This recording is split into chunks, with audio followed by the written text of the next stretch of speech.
A look at the future. We take a look at the class of 2024 and beyond. Iowa's got a quarterback. What are the thoughts on that? We break things down today on Locked On Hawkeyes. Our Locked On Hawkeyes, your daily podcast on the Iowa Hawkeyes. Part of the Locked On Podcast Network, your team every day.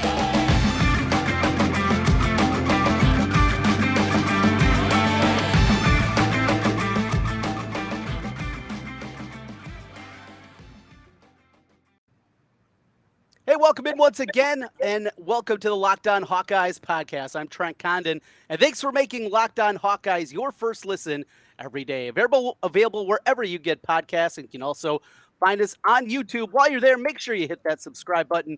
Helps us get in front of more Hawkeye fans. Today's episode is brought to you by Birddogs. Go to birddogs.com/LockedOnCollege, and when you enter the promo code LockedOnCollege, they'll throw in a free custom Birddogs Yeti style tumbler with every order. Excited about that and excited to talk today to Brian Smith. He is our scout here on the Locked On Network as we take a look at the class of 2024 based down in Florida. Brian, appreciate the time today. How are you? Doing well, sir. How about yourself? Hanging in there. Late night last night with the little one, and going to happen as a dad from time to time, but we're making our way through a Wednesday, and it is that time of year. Camp season is upon us. We got a couple of interesting storylines. So want to talk to you about the quarterback commit who's been committed to for a long time in the class of 24 in James Resar. We're going to get into him a little bit later on. But right now, at least according to one of the recruiting services, Iowa in their own state, in their own backyard, has the number one punter in the country. Well, you think this is a no-brainer, right? Number one punter in the country, Iowa football, punting, and that is synonymous. This makes complete sense. He has offers from Texas and Michigan and Georgia, yet no Hawkeye offer. What a world we live in. You got the number one punter in the country in Iowa in your backyard, but that's recruiting, and it's a business you know incredibly well. That is right. When it comes to special teams guys, coaches can be very picky about giving out those scholarships. It is what it is. I mean, Ferentz is a great coach, but that is interesting if he's the best. I mean, Georgia wants him? Yeah, right. Kind of hard to pass. It really is. I also saw the numbers just the other day. Iowa punted 82 times last year. Georgia, 36. So I think you can get into the differences there on top of it. Holy mo, that's a great stat. Bulldogs played just a few more games also last year. Yeah. That even throws that in and leaves you scratch your head a little bit more. But we're not going to talk about Drew Miller, the number one punter in the country from Meepo. We're going to talk about a couple of the prospects. One guy you did mention that I know you know well, already on campus. We saw him last year as a freshman, and that's Jaz Patterson. So we saw the emergence a season ago of Caleb Johnson. He became the number one running back, and I think he's going to be a star at Iowa. What we saw last year behind just an awful offensive line. As that offensive line gets more experience, they brought in a couple of grad transfers. I think Johnson's going to be good. But we just saw glimpses of Patterson. He played the 4 games. He's still got his redshirt status. He's going to be the number 3 coming into the year. Not the biggest guy in terms of height. Johnson's kind of that power guy. But I'll tell you, Patterson, I thought he was going to be kind of the lightning guy. Seeing him last year, that dude's got some pop to him and really good things about Patterson. You saw him a lot down at the high school level and scouting him. Your thoughts on Patterson and his future? I saw him his sophomore year. They were playing a game in the playoffs. He played for Deerfield Beach, which is loaded when he was there. They were playing at Bureau, and it's one of the toughest places to play in the state. And even off the bench, he was better than anybody Bureau had.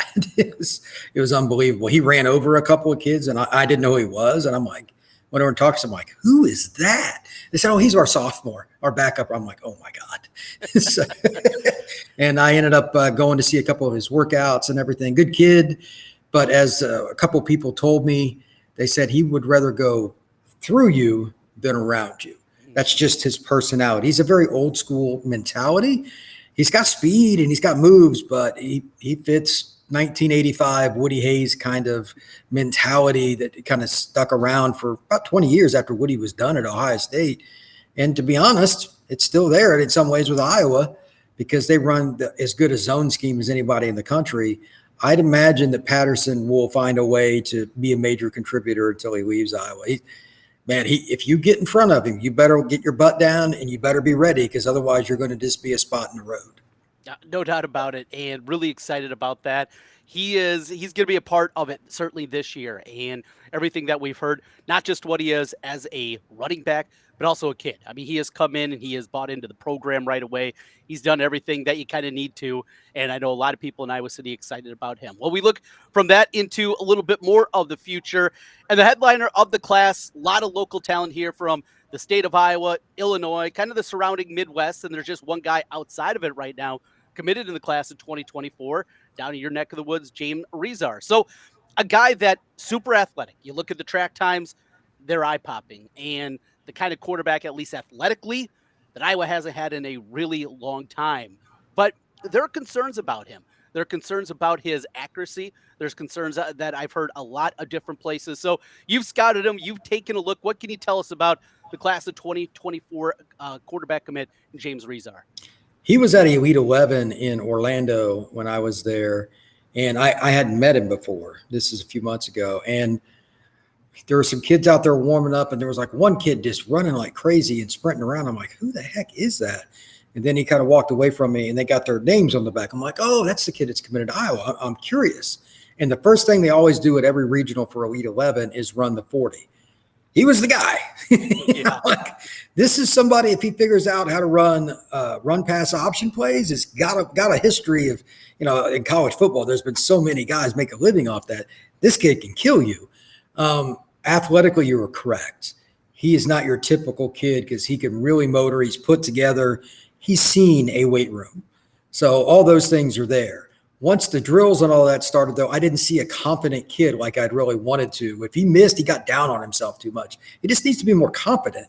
Physically, it's there. He just has to learn the craft. I mean, quarterback takes forever, and just let it rip. When he did, he was fine, but he didn't do it enough. So I think he's a redshirt kid, and then you kind of figure it out from there and just let him develop.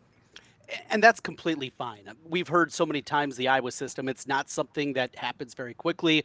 They got Cade McNamara for the next couple of years, so that's really not anything. 4-star coming in and Marco Lionez that'll come in and more likely redshirt this season. So I don't think that's a big deal, but you see him more as a developmental guy. I know there's some people and they see the speed and they get excited and want to see Iowa change their offense and kind of their identity over the last couple of decades. You don't see him being that kind of quarterback. Well, he's not Michael Vick. I mean, there's got to be some real reality here too.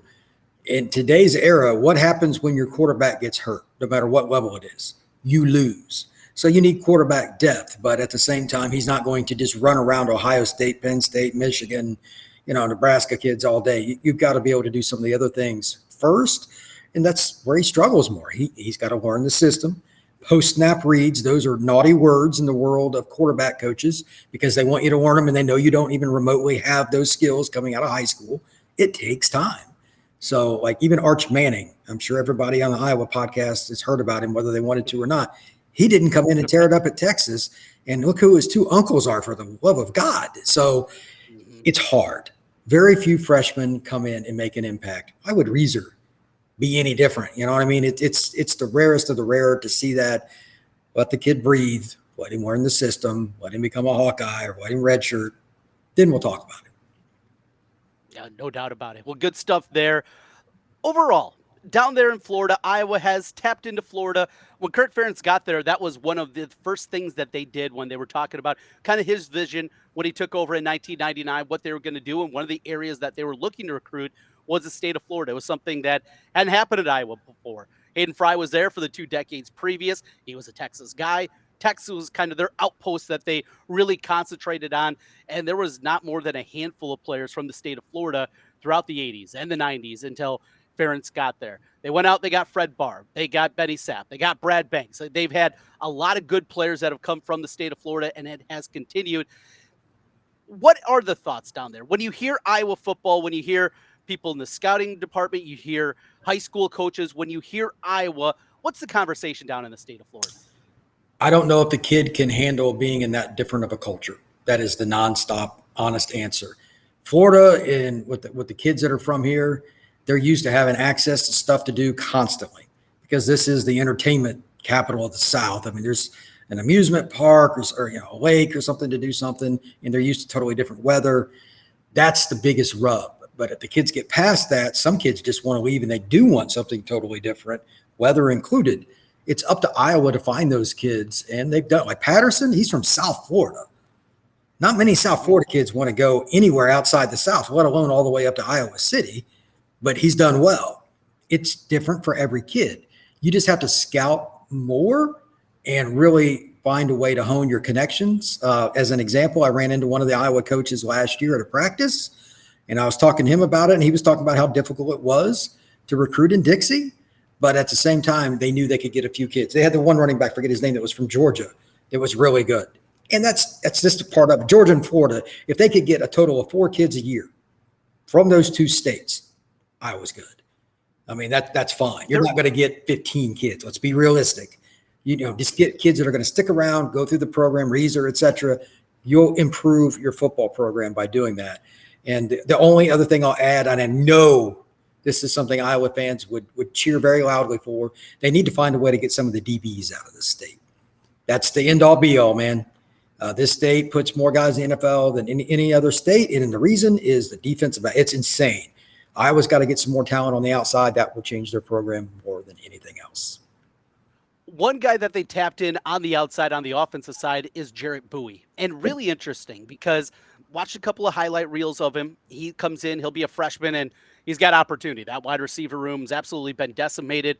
They have bolstered it with a couple of grad transfers that are coming in. Caleb Brown from Ohio State after a season, top 100 player a year ago, and Seth Anderson from Charleston Southern. But Buie, I'll tell you, the recruiting services don't exactly like him. We see a kid from Florida that's a wide receiver. It's so rare. I'm back to C.J. Jones and Mo Brown 20 years ago. Last time we had a couple of receivers from the state of Florida that were high impact players for the Hawkeyes. Anything at all? Anything that you saw? Did you ever have an opportunity to scout him?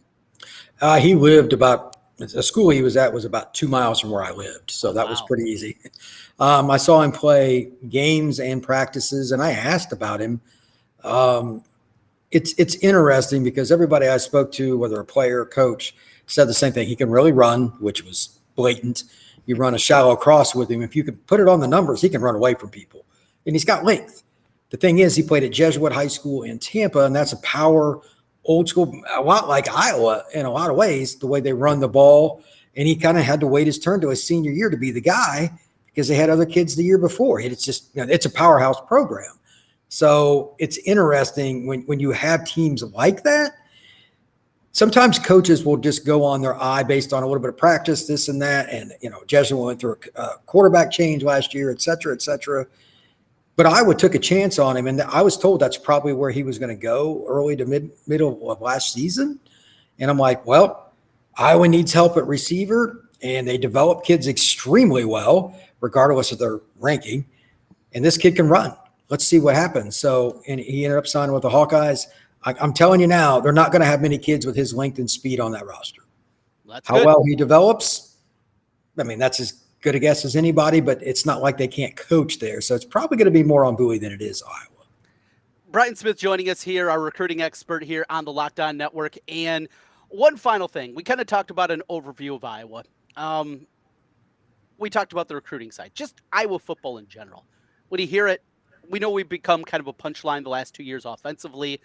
Over the last 5 years, you got Brian Ferentz running the offense. It hasn't gone very well.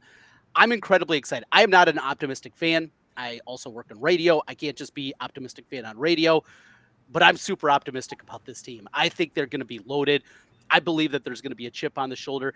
Do you see from the outside that Iowa, they're on the fringes of a couple of those, preseason top 25s that continue to come out here? Do you see the Hawkeyes as that kind of contender? Not only a team that can unseat Wisconsin, get back to the championship game again, but maybe even do more? Are you kind of in that wait and see mode that a lot of people believe they are? Hey, we got to see this offense be a little bit better before I'm going to jump in and think this is a team that can go 11-2 this year. By the end of last year, I was pretty much in the club that you have to pay me to watch Iowa on offense. Yeah, I have none. I mean, I know this is a broken record. I don't want to watch Iowa play offense until Ferentz is not the offensive coordinator. Mm-hmm. It is what it is, but Dad's not going to fire his son because his wife will kill him. So, no, I mean, like, seriously, how do you go home? Literally. But you hired him. Now you got to live with it. He's not a coordinator. He's not. Nope. So why would I have confidence there? Now, the experience part you talked about with the offensive line is going to make a difference, and they have some really good running backs. 7 or 8 of the teams on their schedule, they're going to be able to grind out wins. But again, it still comes down to, are you really going to, like in the championship game, they're going to get boat raced against somebody like Ohio State. Yeah. They just, that's my opinion. They don't have enough guys on the outside, especially with him calling plays. Prove me wrong. If you think 8 wins is possible, I absolutely agree. Because Ferentz is a hell of a head coach. He's underrated because he's at Iowa.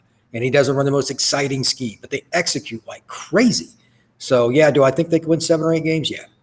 But I'm not going to get excited unless his son's calling plays. Sorry, just not doing it. Well, going to be fun, obviously, keeping an eye on things here. Appreciate your insight into the recruiting world, and we will keep an eye on you. You can find Brian on Twitter as well at FBScout_Florida is where you can find him. And obviously going to be keeping a close eye on that quarterback commit and talking about James Resar going forward and see if we can see some improvements from him throughout his senior season. Thanks so much for your time today, Brian. Take care, sir. Brian Smith joining us here on the Locked On Hawkeyes podcast. So fun stuff there and a lot of good information on the recruiting front. Really enjoyed the insight and getting into a little bit of the Florida connection that has become a big part of Iowa football throughout recent history, and just one of those areas that Iowa continues to tap into, continues to do a lot of positive things. We continue here on the Locked On Hawkeyes podcast. More coming up for you today. What's the latest on the gambling investigation? Crickets. That's where we are at this point in time. A big series for Iowa baseball around the corner, and some basketball news and notes, including Everett Bronze. We kind of glossed over him, and I think maybe there's a chance he's going to be pretty darn good this year. We'll talk about that as we roll through here. This is the Locked On Hawkeyes podcast. Well, I want to tell you right now about our newest sponsor on the Locked On Network. So excited about this one. It is Birddogs. So, dogs, it is apparel, like apparel. In fact, I was honestly as excited as I have ever been for one of our new sponsors with what I love: comfort, versatility, style. So mine are in the mail, and they're going to be arriving, it sounds like, if not this evening, tomorrow morning. And I'm so excited to get my hands on them. I got a tea time on Friday afternoon. Excited to get these out here because these are shorts that you can wear playing golf. You can wear them going to the beach. You can wear them into the office, depending on what your dress code is. And look, I work at radio. It's going to be pretty good.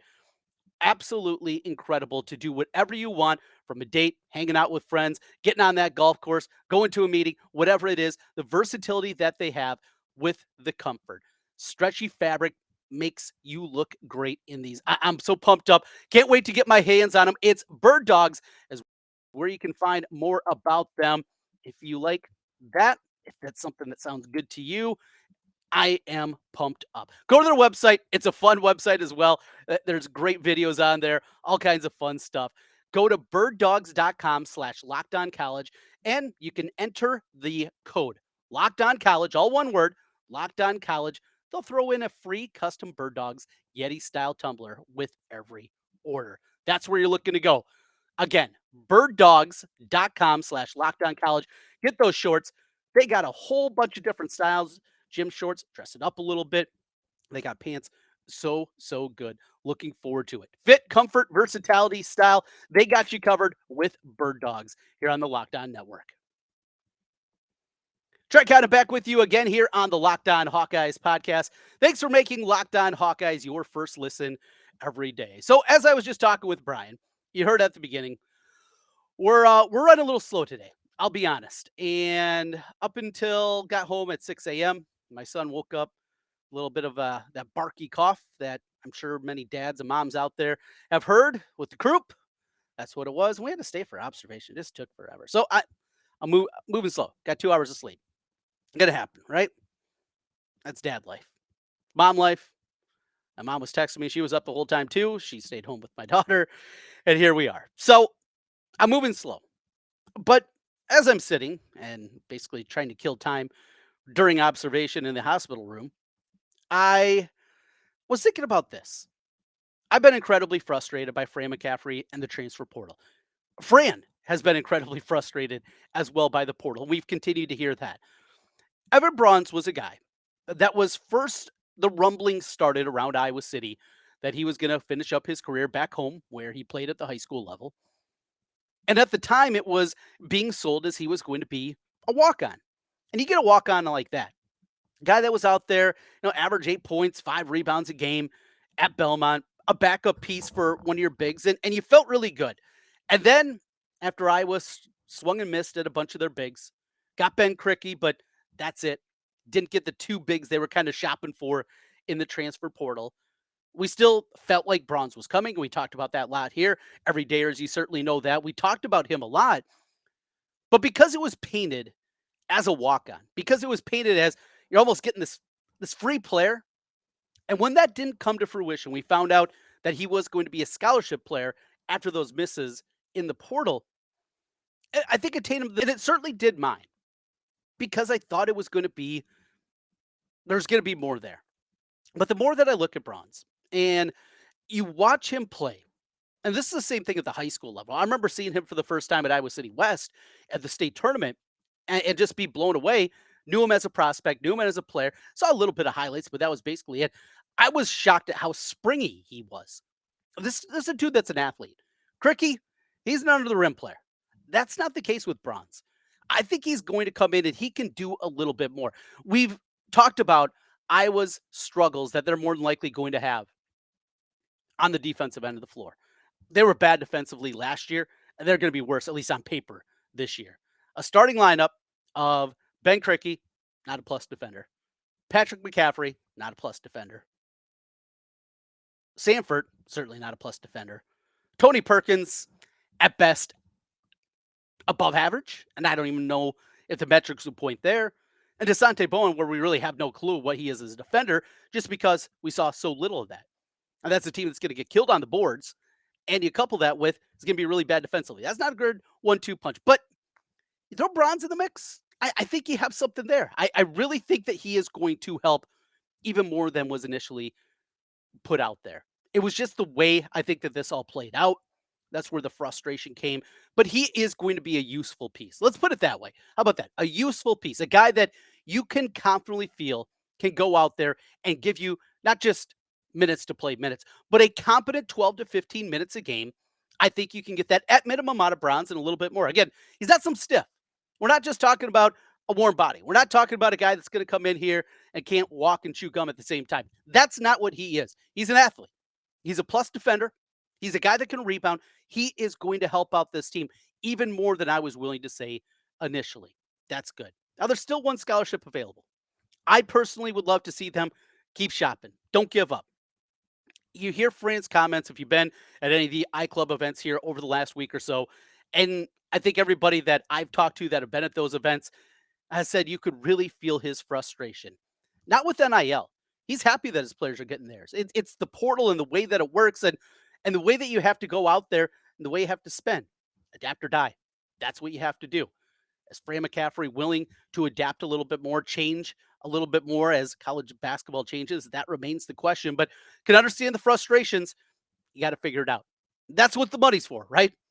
Why do they get paid the big salaries? Well, because people watch and they bring in money, and that's the going rate for a coach, but also you get paid for the things that aren't exactly easy. Figure it out. You got one more scholarship. Don't quit. Don't become frustrated. Don't stop looking in the portal because there are still good players in there. Continue to tap in. Wrapping things up on the other side, a couple of news and notes on the football front. And Iowa baseball gets ready for their series against Northwestern to conclude the regular season. All coming up here on the Locked On Hawkeyes podcast.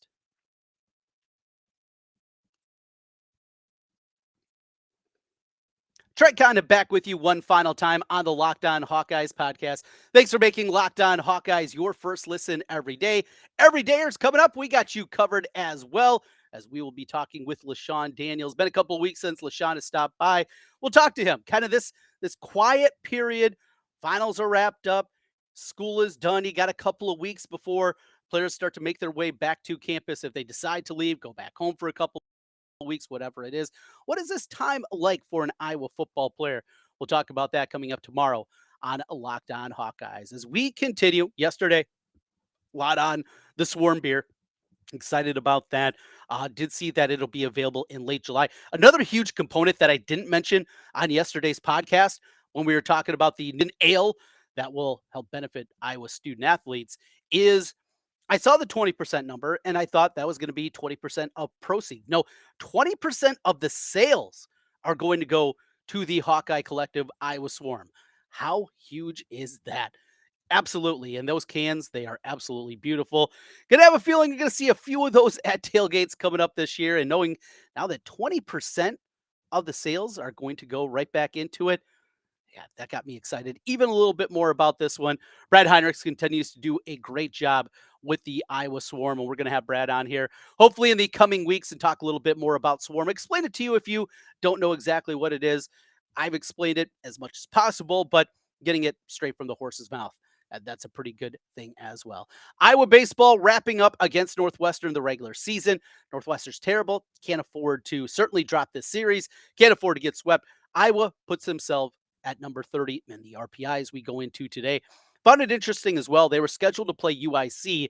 That game was taken off the calendar and kind of late in the process of that went down. Iowa had a non-conference loss to the Flames here, about a month and a half ago, and want the rematch. But you're so compressed. You know what's ahead of you in the Big Ten tournament and the amount of arms that you have to have ready. I was down one of their bullpen arms with the suspension that is happening right now. So you have that going on. And this just lingering what is going to happen. So on the gambling and the recruiting front, I should say, there continues to be just nothing there. And we continue to wait and we'll see if there's more that is going to come. Fingers crossed that we'll have some kind of resolution. And obviously, for the baseball team, you would love to see one way or the other. If you're going to be suspended the rest of the year, come on, tell them, let them know. If there is an opportunity for some kind of resolution that they are going to become eligible, at least give them some kind of carrot, right? That they can be chasing and thinking. Last week, Coach Heller mentioned that they thought maybe they were going to get a resolution last week. That did not come to fruition. So that's all going on. Northwestern's bad. Can't afford to lose a series. Even losing a game, I think, is going to sting a little bit. Good news, at least as it pertains to RPI purposes, they are road games. That will help out a little bit, even as bad as the Wildcats are. But I always had struggles over there throughout the time. How about this? Northwestern hasn't had a winning Big Ten season. I think it's us in like 2000. How ridiculous. Yet I was lost last 3 series that they played over there. Can't afford that. Absolutely not. Iowa's put themselves in really good position and also position maybe to be as high as a number 2 seed in their regional. We dared a little bit to dream earlier in the week. Could Iowa get up and be one of the 16 teams to host one of the regionals? It still seems incredibly unlikely. Iowa have to sweep Northwestern, probably sweep their way all the way through the Big Ten tournament, and would have to have a ton break their way. It is so rare for a Big Ten team to have an opportunity to host. So much would have to go there. And I still ultimately don't know if they have enough in terms of, even with the win against LSU, there just isn't the same kind of depth of victories across the landscape. But lots still in front of this team. Going to be fun, and appreciate you being with us here today on the Locked On Hawkeyes podcast. That'll do it for today. Every day as we got you covered tomorrow with LaShawn Daniels and a whole lot more. Locked On Hawkeyes, your team every day. That's what we do here on the Locked On Network. We'll talk to you again tomorrow. Go Hawks.